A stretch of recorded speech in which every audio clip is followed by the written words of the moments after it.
Ito po tayo ngayon sa Rabe Hospital. So ayan po si Aray Usong ko. namin.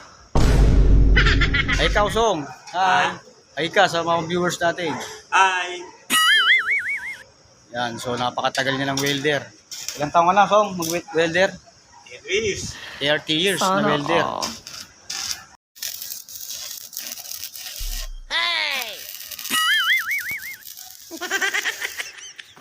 Ano? Sarap? Bigyan na to.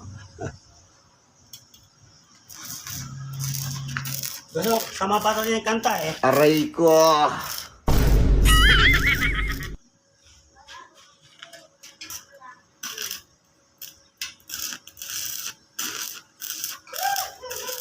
So ayan mga kabengi, si Usong Soban.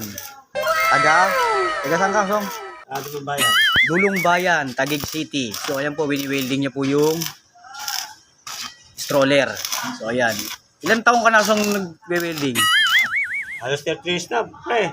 30 years? Oo. So tagal na pala, no? Oo. Ano mga mini-welding mo? Mga kunyari, mga ano yon? Lahat, all around. Mga trusses, gano'n. Ano pa? Sliding, Sliding. spiral. Yung sa mga gate, Usong, ilan taong ka na nagwe-welding sa mga gate?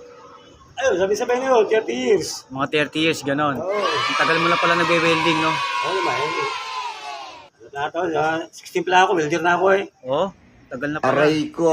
So, ngayon, dito ka naman gumagawa. Oo, dito sa ano, sa... Rabe Hospital. So, napakatagal mo na pala sa pagwe-welding. So, saan ka nakatira? Sa Dulong Bayan. Dulong Bayan. So, ang tirahan mo doon? Sarili lupa niyo yun. Oo. Di ba dati nasunugan kayo, sabi mo? Oo. So, okay naman yun ang buhay mo. Okay na. Kaya mo, Usong, balang araw matutulungan din kita. So, ituloy mo lang ang buhay. Talagang ganyan ang buhay. Diba, Usong? Siyempre, may katabubuhan din, pag-asa, di ba? Yes, tama.